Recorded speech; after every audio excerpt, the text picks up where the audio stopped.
I'm 75 now, and I can't remember anybody except the Queen bee. The monarchy had survived storms before, but this time, the wound came from inside its own walls. Behind closed doors, King Charles made a decision no one expected and no one inside the palace could ignore.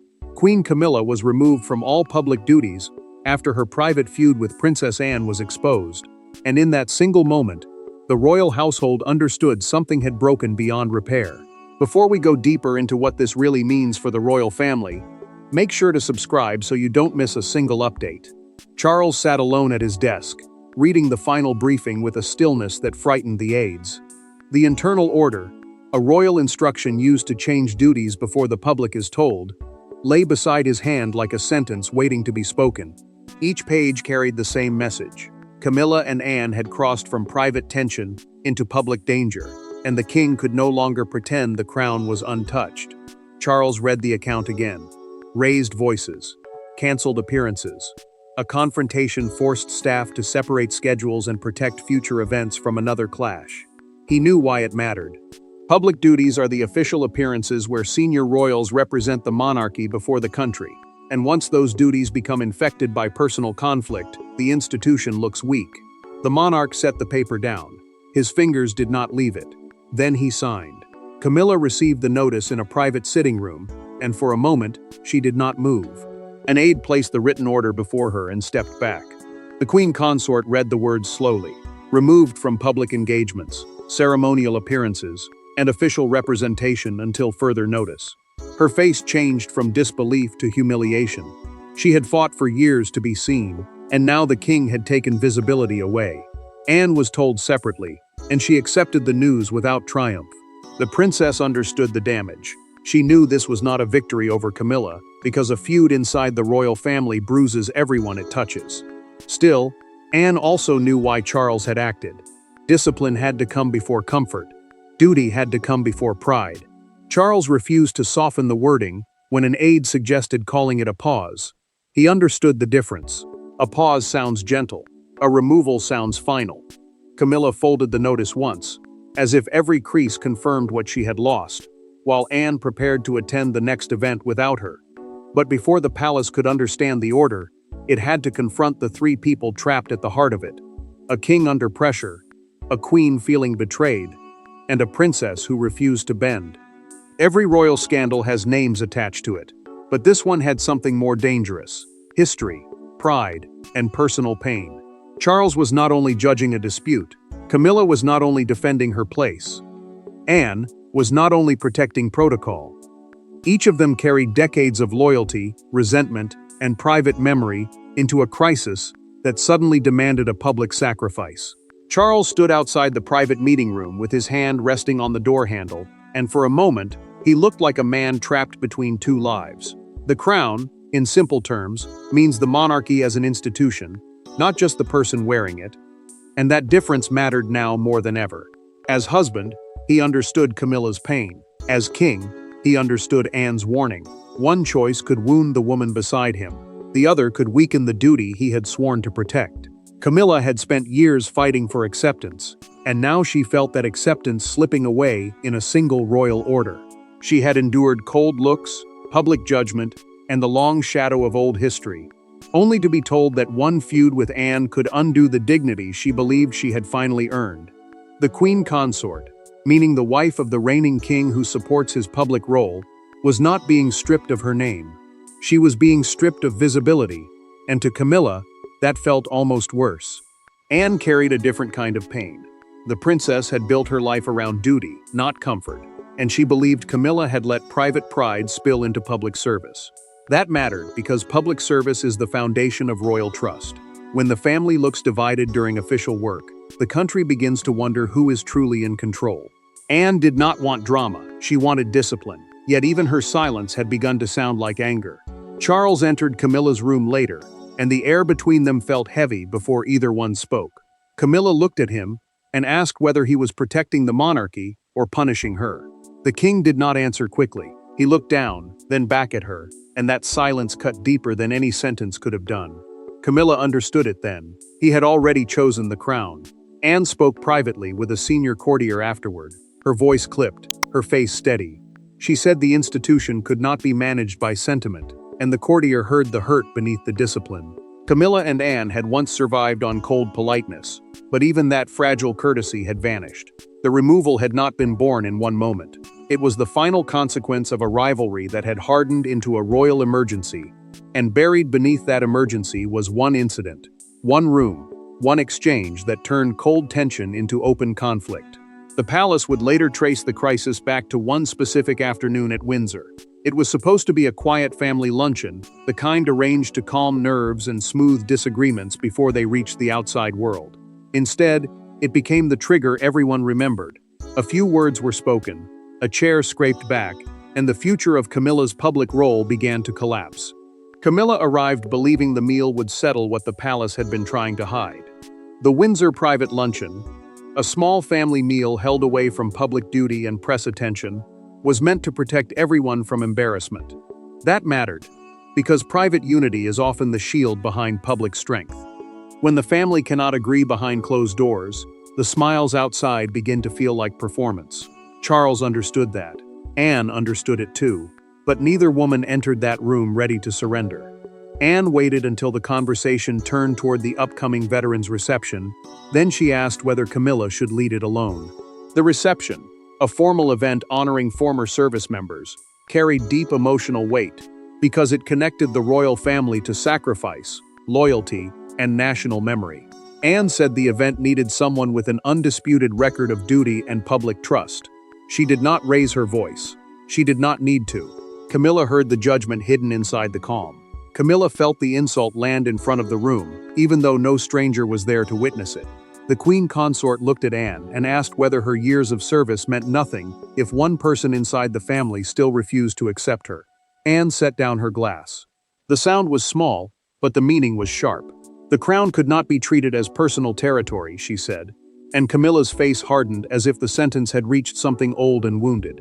Charles stayed seated between them, trapped by the silence that followed. He knew why the moment mattered. Seating precedence, the order in which royals are placed at formal moments, is not just about chairs. It signals rank, trust, and who is allowed to stand at the front of national memory. Camilla saw Anne's challenge as humiliation. Anne saw Camilla's reaction as proof that pride had entered the place where duty should have ruled. Camilla pushed her chair back before the meal was finished. Charles looked toward her, but she was already leaving, and Anne did not call her back. A documented palace account later described raised voices in the corridor, and within hours, 2 planned joint appearances were quietly reviewed by staff. That evening, Charles stared at the untouched seating plan and understood the truth. What began over a luncheon table did not stay there, because the next confrontation would happen without ceremony, without smiles, and without anyone pretending the damage could still be hidden. There are royal arguments that pass quietly into memory, and there are royal arguments that change the shape of power. This was the second kind. Behind a closed door, Camilla and Anne finally faced each other without aids, without careful phrasing, and without the protection of public manners. What followed left Charles with no room to delay, and no path back to silence. Camilla waited in the private palace room with one hand gripping the arm of a chair. She had already heard what Anne had said at Windsor, and she knew the luncheon had not ended when she left the table. A private palace room, meaning a guarded space used for family talks away from staff and cameras, was supposed to protect royal dignity. But protection only works when people still want peace. Camilla wanted recognition. Anne wanted order. Those two needs could no longer live in the same room. Anne entered with calm precision and closed the door herself. She did not circle the issue. She told Camilla the Windsor luncheon had exposed something worse than personal discomfort. It had raised a harder question. Could public duty survive private resentment? The princess knew why this mattered. Public duty is the visible work royals do for the country. And once bitterness touches that work, every handshake, speech, and appearance begins to look false. Anne believed Camilla had allowed pride to walk too close to the crown. Camilla felt the accusation cut through years of buried pain. She looked at Anne and said the truth was simpler. The princess had never accepted her as queen. Camilla accused her of hiding rejection behind protocol, using rules and rank like locked doors. Protocol, in plain terms, means the formal customs that decide how royals behave, where they stand, and who leads. To Camilla, it had become a weapon. To Anne, it was the only thing holding the family together. Anne's restraint cracked for only a second, but that second changed the room. She said loyalty was not proven by titles. It was proven by restraint. Camilla stiffened, because beneath the words was a judgment sharper than anger. The queen consort heard Anne saying she had failed the test. Anne saw Camilla's reaction and understood that the wound was older than Windsor, older than the reception, older than this confrontation. Charles entered before either woman could soften the damage. He heard enough. He saw Camilla looking wounded, and Anne standing firm, and the king understood that reconciliation had become a performance no one could believe. He placed both hands on the back of a chair but did not sit. That single gesture changed everything. He was no longer only husband or brother. He was the monarch. Camilla looked to Charles for support. Anne looked away, refusing to beg for agreement. The silence between them became the answer. Charles knew the feud had moved beyond apology, beyond family pride, beyond any quiet correction. The decision was already forming in his mind, and from that silence came the machinery of monarchy, where emotion was stripped away and power began to move with cold, deliberate force. Royal power rarely arrives like thunder. More often, it moves through paper, procedure, and rooms where every word is weighed before it is released. After the confrontation, Charles faced the machinery he had inherited: advisors, schedules, patronages, public trust, and the brutal question of whether love could be allowed to endanger the crown. Charles entered the quiet office with the look of a man who already knew the answer, but still hoped someone would offer him another path. His private secretary stood near the table, with senior advisors waiting in careful silence. The crown, in simple terms, meant the monarchy as a living institution, not just the person wearing it. And that difference now sat heavily on every face in the room. Camilla's calendar was placed before him like evidence. Anne's concerns were no longer whispers. The feud had become a threat to order. Charles looked at the list of Camilla's upcoming duties, and each line felt like a test. Public engagements, meaning official visits where royals represent the monarchy before communities and charities, depended on trust. Patronages, the causes and organizations a royal supports, also depended on steady public respect. If Camilla appeared beside Anne while the feud was still burning, every smile could look false. If Anne stepped back instead, the palace would seem to punish duty and reward pride. The king understood the trap. The private secretary spoke first, carefully but without comfort. He told Charles that Camilla's removal would protect future events, prevent another public fracture, and stop the feud from defining the monarchy. The advisor did not say it cruelly, but the words landed like cold metal. Charles listened, visibly aging with each recommendation, because he was not only choosing a schedule, he was choosing whether his wife's public standing could survive being placed below the institution. Camilla's name remained on the page, and Charles could not stop looking at it. One advisor suggested a softer phrase, something like temporary adjustment, but the monarch shook his head. A soft phrase would create confusion. A clear order would create pain. Anne's reputation for duty gave her position enormous weight, and even those loyal to Camilla knew the princess could not be dismissed as emotional or careless. That was why this mattered. Anne had made the issue impossible to ignore. Charles asked one final question. Could Camilla still appear at one ceremonial event? A ceremonial event, meaning a formal royal occasion built around tradition, rank, and public symbolism, would usually demand the queen's presence. The room went silent before anyone answered. The private secretary lowered his eyes, and Charles understood. Camilla could not stand for unity while the palace was trying to contain division. Charles took up the pen. His hand paused above the paper, as if the last second might spare him. It did not.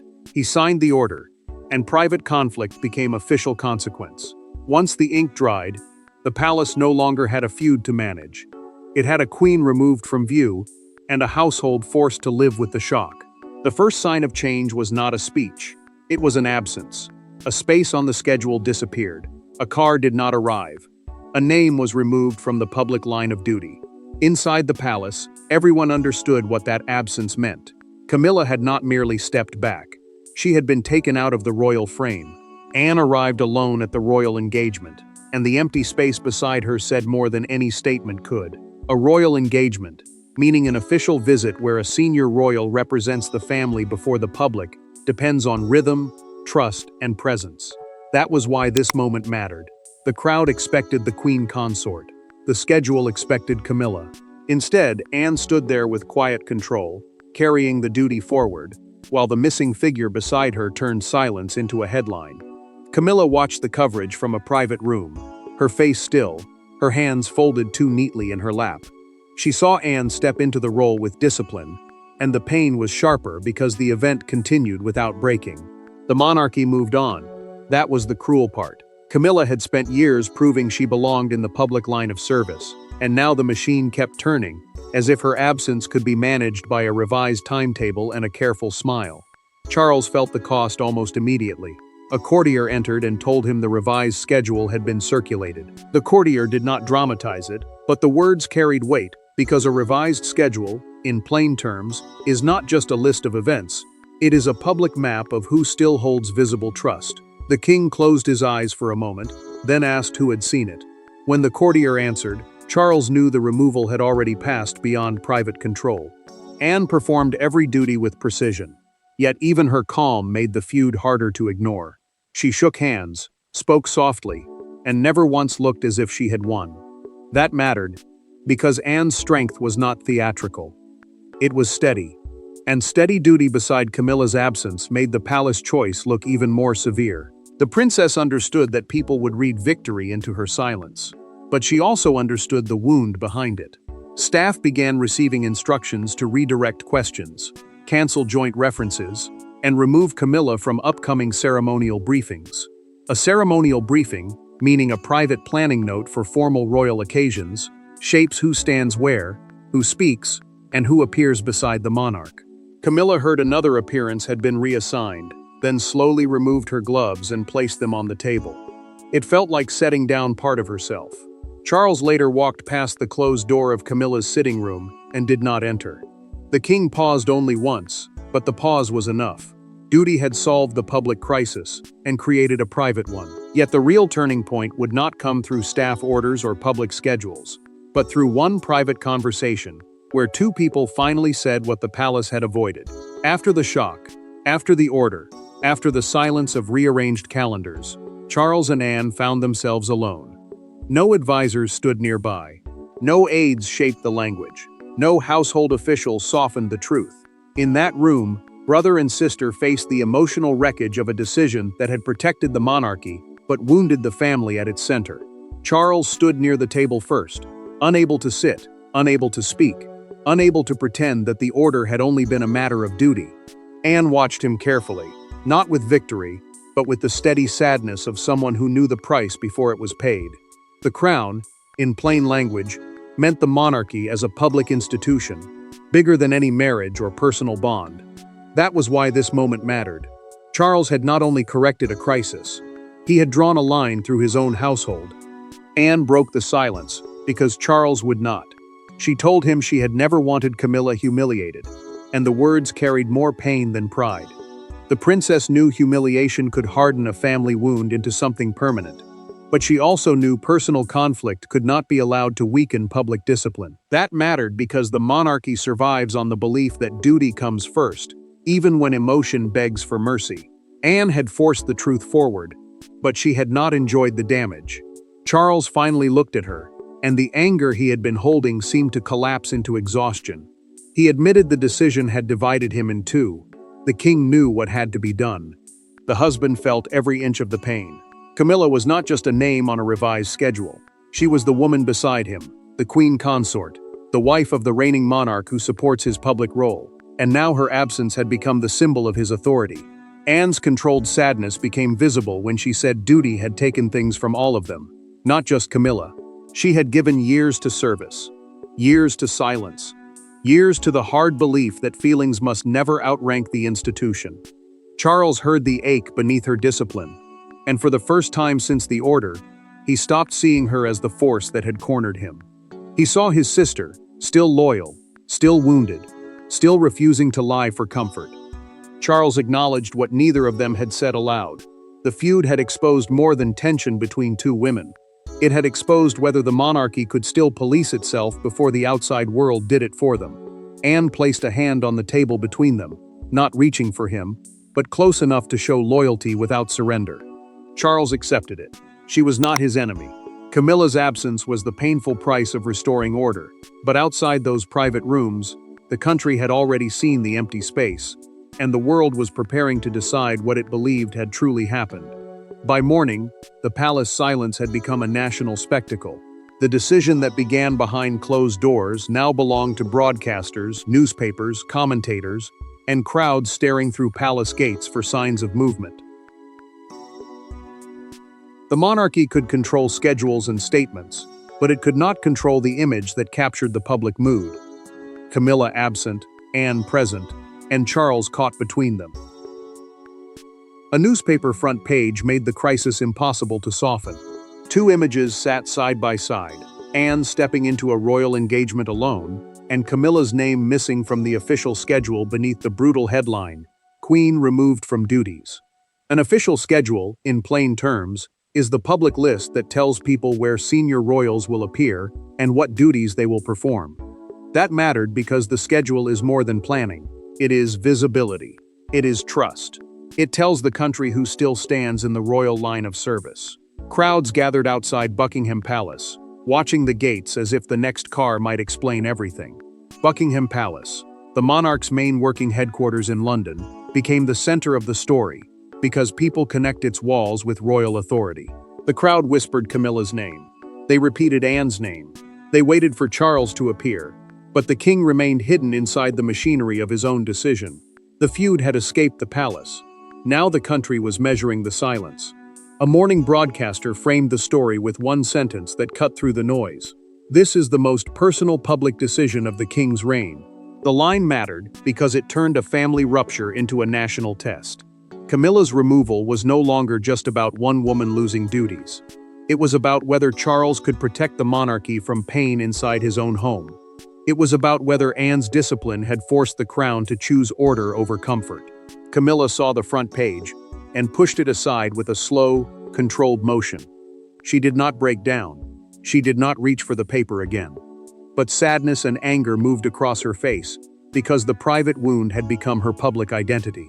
The queen consort had spent years trying to be seen as steady, loyal, and accepted. Now the image attached to her was absence, removed, replaced, watched from a distance. Charles read the coverage with a stiff expression, and every paragraph seemed to tighten the choice around him. The king knew the decision had protected public duty, but it had exposed the fracture at the family's center.